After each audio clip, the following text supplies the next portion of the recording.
Three things are hitting Toronto real estate at the same time right now, and nobody is connecting the dots. Tariffs are driving construction costs through the roof. Immigration is dropping for the first time in over a decade, and a full-blown trade war between Canada and the United States is threatening the border economy. Each one of these on its own would slow the housing market. All three together, that's a different story. In this video, I'm going to break down exactly what these tariffs mean for the cost of building a home in Canada, what the immigration pullback does to buyer demand, and what happens to Toronto real estate if this trade war gets worse. So let's get into it. The US has placed a 25% tariff on Canadian imports.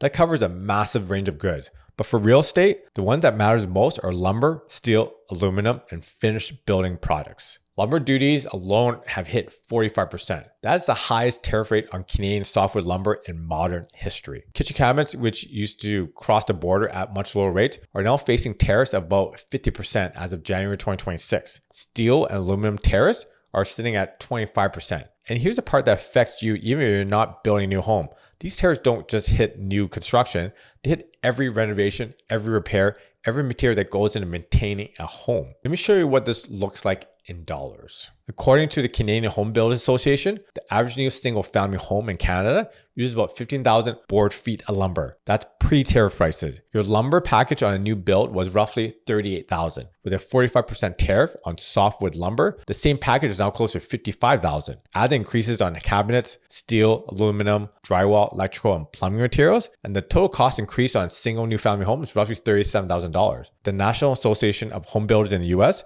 estimated tariffs at about $9,000 per home on the American side. In Canada, the number is higher because we're both paying the tariff and losing the export revenue. This is the part that matters for anyone buying or selling in the next few years. When it costs $37,000 more to build a home, some projects don't get built. The builder's margins disappear. Pre-sales don't hit the threshold lenders require.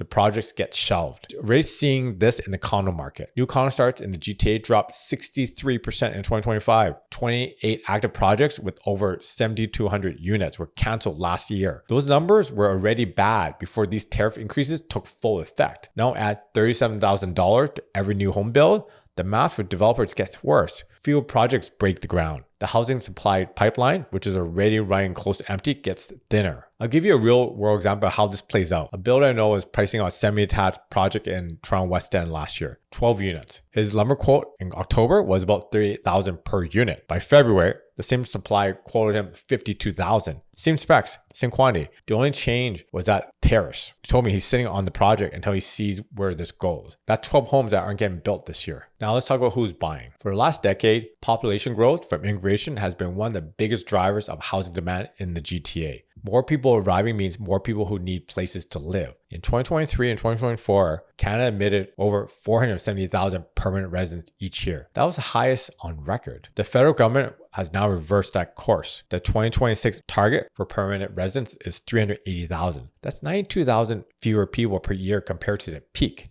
International student permits have dropped 60% from the 2024 levels. That's according to IRCC data. Students are a significant source of rental demand, especially in condo-heavy areas of the GTA. Less immigration means fewer renters. Fewer renters means higher vacancy rate. Higher vacancy rates means more investor-owned condos sitting empty or losing money. If you find this useful, hit subscribe.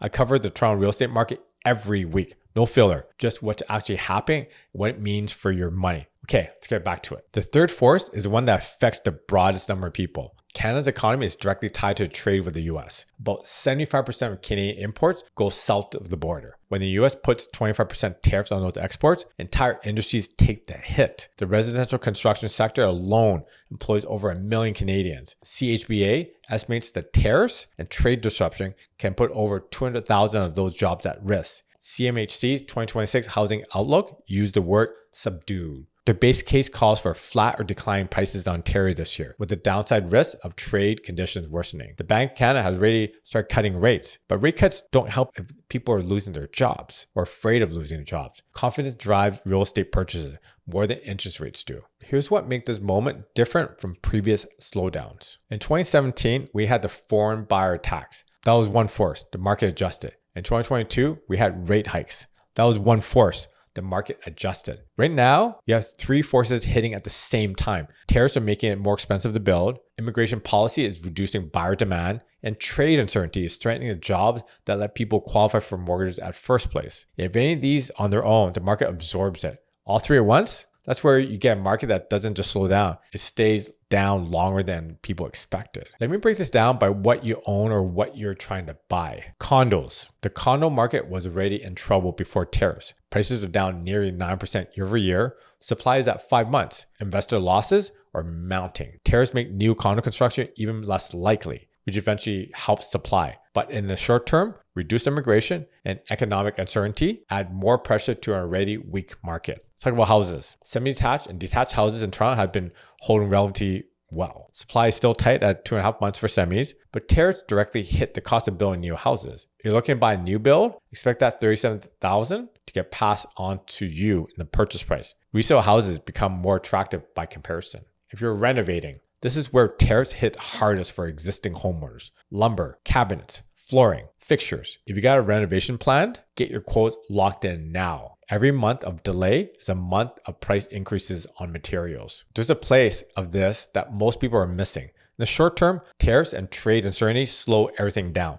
Less building, less buying, less confidence, prices soft. But in the medium term, those same tariffs are creating a supply problem that will push prices higher. If it costs $37,000 more to build a home, fewer homes get built. If fewer homes get built, the shortage that already exists gets worse. But when demand eventually recovers, because it always does, the homes that do exist are worth more. The people buying resale homes today in tight supply segments like semi-detached in Toronto are buying into a market where future competition from new builds just got more expensive. That's a long-term tailwind for existing home values. The pain is real right now, but the decision being made today, cancellation, project shelving, reduced starts, those create the conditions for the next price cycle. Three forces: tariffs driving up construction costs, immigration dropping for the first time in a decade, and trade war putting jobs and confidence at risk. All three are hitting Toronto real estate at the same time. What happens next depends on how long the trade war lasts and how long the economic impact goes. But the math for housing supply just got a lot worse. Thanks again for watching.